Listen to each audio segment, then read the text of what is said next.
আসসালামু আলাইকুম রহমতুল্লাহি ওবরাকাতুহ। ইন্নাল হামদুলিল্লাহ নাহমাদুহু ওয়া নুসাল্লি আলা রাসূলিহিল কারীম, আম্মা বা'দ। নেক্সাস টেলিভিশনের পক্ষ থেকে আয়োজিত সোনালী ভোরের দারসুল হাদিসের এই পর্বে যেখান থেকে এই মুহূর্তে আমাদেরকে দেখছেন, সবাইকে আন্তরিক মোবারকবাদ জানিয়ে শুরু করছি আজকের আলোচনা। আজকে আমরা আলোচনা করব আখলাক এবং চরিত্র মাধুরী নিয়ে। রাসূল করিম সাল্লাল্লাহু আলাইহি ওয়াসাল্লাম মানব জাতির চরিত্র মাধুরী নিয়ে কি বক্তব্য দিয়েছেন, চলুন আমরা একবার পড়ে আসি। আন আব্দুল্লাহ ইবনে আমরিন রাদিয়াল্লাহু তাআলা আনহু قال قال رسول الله صلى الله عليه وسلم إن من خياركم أحسنكم أخلاقا। আল্লাহ রসুল সাল্লাল্লাহু আলাইহি ওয়াসাল্লাম বলেন, তোমাদের মধ্যে সর্বশ্রেষ্ঠতম ব্যক্তি হলো যার চরিত্র মাধুরী উত্তম। রাসূল করিম সাল্লাল্লাহু আলাইহি ওয়াসাল্লাম শ্রেষ্ঠতম ব্যক্তি যিনি সম্পদশালী তাকে বলেননি, যার ক্ষমতা বেশি তাকে বলেননি, যিনি নামাজ বেশি পড়েন তাকেও বলেননি, নিয়মিত সবসময় রোজা রাখেন তাকেও বলেননি, প্রতি বছর হজে যান তাকেও বলেননি। যতগুলো ইবাদা ফরজ করা হয়েছে সবগুলো ইবাদা অত্যন্ত গুরুত্বপূর্ণ, কিন্তু সেগুলো তো মানুষ করবেই। রাসূল করিম সাল্লাল্লাহু আলাইহি ওয়াসাল্লাম যে বিষয়টিকে সবচেয়ে গুরুত্বের সাথে তুলে ধরেছেন সেটি হলো ইন্না মিন খিয়ারিকুম আহসানাকুম আখলাকা। শ্রেষ্ঠতম ব্যক্তি হলো সে যে তার চরিত্র মাধুরীকে সুন্দর করেছে, যার চরিত্র মাধুরী সুন্দর। এই বিষয়ে রাসূল করিম সাল্লাল্লাহু আলাইহি ওয়াসাল্লাম আরও বলেন, আকমালুল মুমিনিনা ঈমানান আহসানুহুম খুলুকা।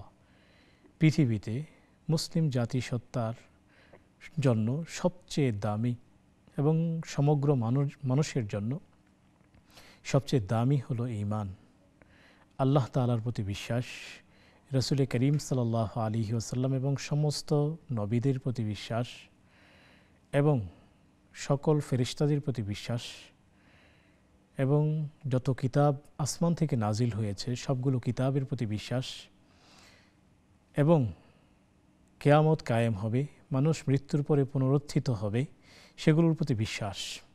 তো মানুষ এই সবগুলো বিষয়ের প্রতি যখন দিল থেকে বিশ্বাস করবে, মুখে স্বীকার করবে, কাজে তা পরিণত করবে, তাকে মুমিন বলা হয়।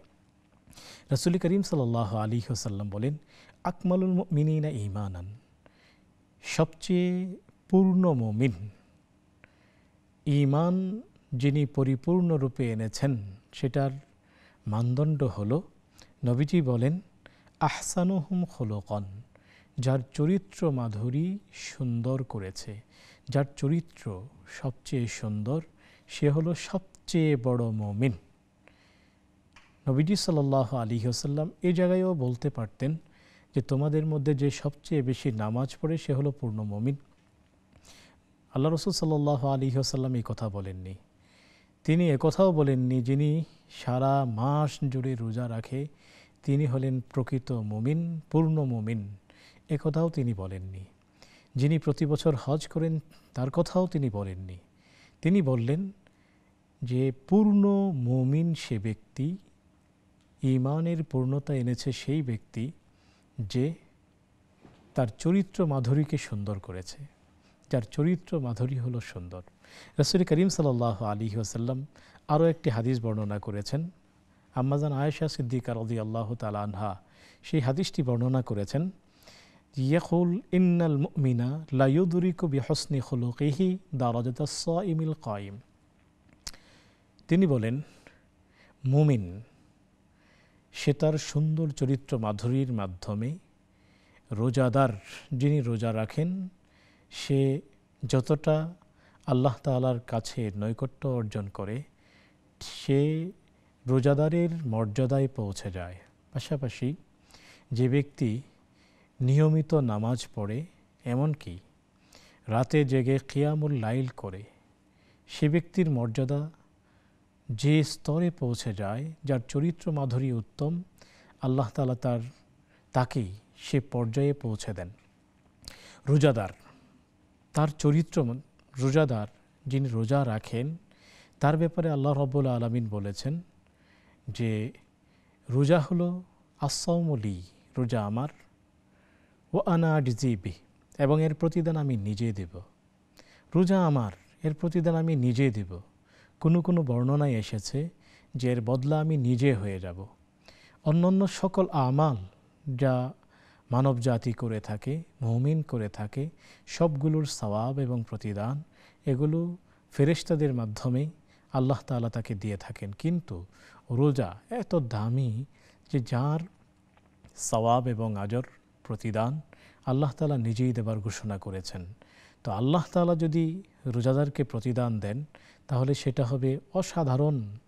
কারণ যদি প্রাইম মিনিস্টার কাউকে স্পেশালি কোনো গিফট করতে চায়, সেই গিফটটা অসাধারণ হয়ে থাকে এবং বড় মাপের হয়ে থাকে। যিনি যত বড়, তার হাদিয়া বা প্রেজেন্টেশন তত বড় হয়ে থাকে। ঠিক আল্লাহ সুবহানাহু ওয়া তাআলা রোজাদারের জন্য পুরস্কার ঘোষণা করেছেন, তিনি নিজে দিবেন পুরস্কার। রাসূল করিম সাল্লাল্লাহু আলাইহি ওয়াসাল্লাম এই রোজাদার যার এতটা ফেসিলিটি এবং সুযোগ সুবিধার কথা আল্লাহ তাআলা উল্লেখ করলেন, এতটা শ্রেষ্ঠত্বের ঘোষণা তিনি দিলেন, তাকেও রব্বুল আলামিন বললেন যার চরিত্র মাধুরী উত্তম সে রোজাদারের জায়গায় গিয়ে উপনীত হবে। কিয়ামুল লাইল, আল্লাহ রাসূল সাল্লাল্লাহু আলাইহি ওয়াসাল্লামের আরও একটি হাদিসে পরিষ্কার উল্লেখ আছে, তিনি বলেন লা ইয়াজালুল আবদু ইয়াতাকাররাবু ইলাল্লাহি বিন-নওয়াফিল, যে বান্দা নফল ইবাদতের মাধ্যমে আল্লাহ তাআলার খুব কাছে পৌঁছে যায়, আল্লাহ তাআলা তার কাছে পৌঁছে যায়, সবচেয়ে নৈকট্য অর্জন করে। একমাত্র কিয়ামুল লাইল, যত আকাবির এবং আসলাফ, যত আল্লাহ তাআলার মুকাররাব বান্দারা গত হয়েছেন, কারো জীবনে এমন হবে না যে তারা কিয়ামুল লাইল করেনি। কিয়ামুল লাইল এত গুরুত্বপূর্ণ আমাল। নামাজ, ইসলামের মধ্যে ইমানের পরে সবচেয়ে দামি ফরজিয়াত হলো নামাজ। নামাজ পড়লে একজন বান্দা আল্লাহ তাআলার যতটা কাছে পৌঁছে যায়, উত্তম চরিত্র মাধুরীর মাধ্যমে একজন মুমিন আল্লাহ তাআলার ততটা কাছে পৌঁছে যায়। রাসূল করিম সাল্লাল্লাহু আলাইহি ওয়াসাল্লামের এই হাদিস দ্বারা এটাই প্রমাণিত হয়। আল্লাহ রাসূল সাল্লাল্লাহু আলাইহি ওয়াসাল্লাম আরও একটি হাদিস বলেন, আন মালিকিন আন্নাহু বালাগাহু আন্না রাসূলুল্লাহি সাল্লাল্লাহু আলাইহি ওয়াসাল্লাম ক্বাল বুইসতু লিউতাম্মিমা হুসনাল খুলুকি বা হুসনাল আখলাকি। আল্লাহ রাসূল সাল্লাল্লাহু আলাইহি ওয়াসাল্লাম বলেন যে আমাকে পাঠানো হয়েছে বা আমি প্রেরিত হয়েছি সুন্দর চরিত্র মাধুরীকে পূর্ণতা দেবার জন্য। রাসূল করিম সাল্লাল্লাহু আলাইহি ওয়াসাল্লাম পৃথিবীতে এসেছেন, যে জায়গাটায় এসেছিলেন সবচেয়ে বর্বর জাতি ছিল, যারা দুর্বলেরা সবলেরা দুর্বলের উপর অত্যাচার করত, বিত্তশালীরা গরিবদের পেটে লাথি মেরে তাদের সম্পদ কক্ষিগত করত, এবং যে সমাজের মধ্যে দুর্বল এবং গরিবদের বেঁচে থাকার কোনো অধিকারই ছিল না, এমন একটি সমাজ, যেই সমাজে নারী সন্তান, কোনো মেয়ে সন্তানের জন্ম হলে জীবন্ত মাটির নিচে পুঁতে ফেলা হতো, সে সমাজ তুচ্ছ থেকে তুচ্ছ বিষয় নিয়ে তারা যুগের পর যুগ রক্তারক্তিতে লিপ্ত থাকত, বংশ থেকে বংশ পরম্পরায় তাদের যুদ্ধ কলহ লেগেই থাকত, প্রাণের পর প্রাণ নাশের মতো ঘটনা তারা ঘটাত। এমন একটি সমাজে আল্লাহ রাসূল সাল্লাল্লাহু আলাইহি ওয়াসাল্লাম এলেন, যে সমাজকে তিনি তার চরিত্র মাধুরীর মাধ্যমে বদলে দিলেন। তিনি এলেন, তিনি তার জীবনে কখনো মিথ্যা বলেননি। কাবায় নবীজি সাল্লাল্লাহু আলাইহি ওয়াসাল্লাম মিথ্যা না বলার কারণেই তাকে আল আমিন উপাধি দেওয়া হয়েছিল। নবীজি সাল্লাল্লাহু আলাইহি ওয়াসাল্লাম তিনি এসেছিলেন সত্যের বার্তা নিয়ে, উত্তম চরিত্র মাধুরী দিয়ে। গোটা মক্কাবাসীর মন জয় করেছিলেন, সমগ্র মক্কাবাসী তাকে আল আমিন উপাধিতে ভূষিত করেছিল, এবং একটি অমীমাংসিত জায়গায়, যা যুদ্ধের কাছাকাছি নিয়ে যাচ্ছিল, কাবা শরীফ নির্মাণে, হাজরে আসওয়াদ প্রতিস্থাপনে, সেখানেও আল্লাহ রাসূল সাল্লাল্লাহু আলাইহি ওয়াসাল্লাম তখনও নবুয়ত প্রাপ্তি হননি। তখন আল্লাহ রাসূল সাল্লাল্লাহু আলাইহি ওয়াসাল্লাম এই কঠিন, যা যুদ্ধে লিপ্ত হওয়ার মতো ছিল, এমন একটি কঠিন বিষয় যা অনেক রক্তারক্তি ঘটাতো, এমন একটি কঠিন বিষয় খুব সহজেই তিনি সুরাহা করে দিয়েছিলেন, সমাধান করে দিয়েছিলেন। সুতরাং আমাদেরকে নামাজের গুরুত্ব দিতে হবে, রোজাও রাখতে হবে, অন্যান্য ফারায়েজগুলো পালন করতে হবে, পাশাপাশি আমাদের চরিত্র মাধুরী এটাকে সুন্দরতম করার প্রতি সবচেয়ে বেশি তৎপর হতে হবে। কারণ রাসূল করিম সাল্লাল্লাহু আলাইহি ওয়াসাল্লাম আমাদেরকে এই বিষয়ে উদ্বুদ্ধ করবার জন্য বেশ অনেকগুলো হাদিস তিনি বলেছেন, এবং তার পুরো সৌন্দর্য ছিল চরিত্র মাধুরী। আল্লাহ তাআলা আমাদের সবাইকে আমল করার তৌফিক দান করুন। আসসালামু আলাইকুম ওয়া রাহমাতুল্লাহি ওয়া বারাকাতুহু।